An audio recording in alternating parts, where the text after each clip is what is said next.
এক সময় এক ছোট্ট গ্রামে এক ছেলে থাকতো। তার নাম ছিল শিমুল।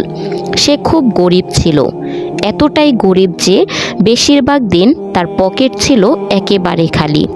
তার জুতায় ছিদ্র, স্কুল ব্যাগ ছেঁড়া, আর কখনো কখনো না খেয়ে তাকে ঘুমাতে যেতে হতো। কিন্তু শিমুলের ভেতরে এমন একটি জিনিস ছিল যা কেউ দেখতে পেত না। তা ছিল তার স্বপ্ন। সে জীবনে বড় কিছু করতে চাইছিল, এমন কিছু যা বদলে দেবে তার ভাগ্য আর তার পরিবারের ভাগ্য। কিন্তু শিমুল যখনই তার স্বপ্নের কথা বলতো, মানুষ হাসতো। তারা বলতো, যে ছেলের পকেট খালি সে বড় ভাবনা দেখবে কিভাবে, কালকের খাবারের চিন্তাই করো আগে। তাদের কথা শিমুলকে কষ্ট দিত, কিন্তু ভিতরে ভিতরে সে জানতো তার বর্তমান দিয়ে তার ভবিষ্যৎকে মাপা যাবে না। আয়নার থেকে শিক্ষা। এক সন্ধ্যায় শিমুল নদীর ধারে বসে দুঃখ করছিল। ঠিক তখনই গ্রামের এক জ্ঞানী শিক্ষক গুরুজি তাকে দেখে জিজ্ঞেস করলেন, বাবা, এত চিন্তিত দেখাচ্ছে কেন? শিমুল বলল, গুরুজি, সবাই বলে আমি গরিব, তাই আমি নাকি বড় কিছু করতে পারবো না। তারা বলে আমার স্বপ্ন আমার হাতে থাকা বাস্তবতার সাথে মেলে না। গুরুজি হাসলেন। তিনি শিমুলকে একটি আয়না দিলেন আর বললেন, এই আয়নায় দেখো, তুমি কি দেখছো? শিমুল বলল, আমি নিজেকেই দেখছি। গুরুজি জিজ্ঞেস করলেন, তোমার চোখের কষ্ট দেখো না? শিমুল ধীরে মাথা নেড়ে সম্মতি দিল। গুরুজি আবার বললেন, এবার আরেকবার দেখো, সেই কষ্টের ভেতরে লুকিয়ে থাকা আগুন কি দেখতে পাচ্ছ? শিমুল এবার ভালো করে তাকালেন, আর সত্যিই সে শক্তিশালী কিছু অনুভব করল।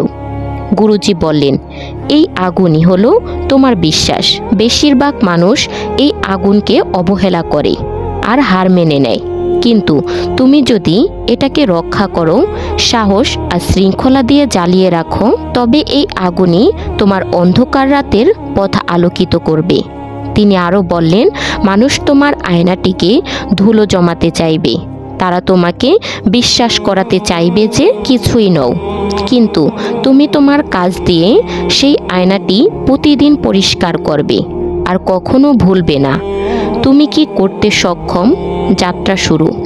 শিমুল আয়না আর তার শিক্ষাকে হৃদয়ে ধারণ করল। সেদিন থেকে সে বই পড়তে শুরু করলো। যতটা পারত শিখত, ভুল থেকে শিখত। সে শুধু পাশ করার স্বপ্ন দেখত না, সে এমন কিছু হওয়ার স্বপ্ন দেখত যা তার পরিবারকে বদলে দিবে। তার জীবন সহজ ছিল না। মা অসুস্থ, ঔষধের টাকাটাও জোটে না। বাবা বৃদ্ধ, সারাদিন মাঠে কাজ করতে, কিন্তু ঘরে ফিরতেন খালি হাতে। শিমুল জানতো তাকে কিছু একটা করতেই হবে। প্রতিদিন সকালে স্কুল আর সন্ধ্যা চায়ের দোকানে কাজ, গ্লাস ধোয়া, চা পরিবেশন করা। ছুটির দিনে মেকানিকের দোকানে কাজ শিখত। রাতে সবাই ঘুমিয়ে পড়লে ক্ষীণ আলোয় বসে পড়াশোনা করত মনোযোগ দিয়ে। সে ঘুম, আরাম, এমনকি খাবারও অনেক সময় ত্যাগ করেছে, কিন্তু স্বপ্নটাকে কখনো ত্যাগ করেনি। সফলতার আলো বছর কেটে গেল। ধীরে ধীরে শিমুল নিজের চেষ্টায় ছোট্ট একটি মোবাইল মেরামতের দোকান খুলল। উপার্জিত প্রতিটি টাকায় সে সযত্নে জমাতো। ধীরে ধীরে ব্যবসা ব্র্যান্ডে চালু করলো। যারা একসময় তার স্বপ্ন শুনে হাসতো, আজ তারা তার অফিসের সামনে দাঁড়িয়ে থাকে একটা চাকরির আশায়। মায়ের চিকিৎসা নিয়মিত হয়, বাবার আর মাঠে পরিশ্রম করতে হয় না। উপসংহার।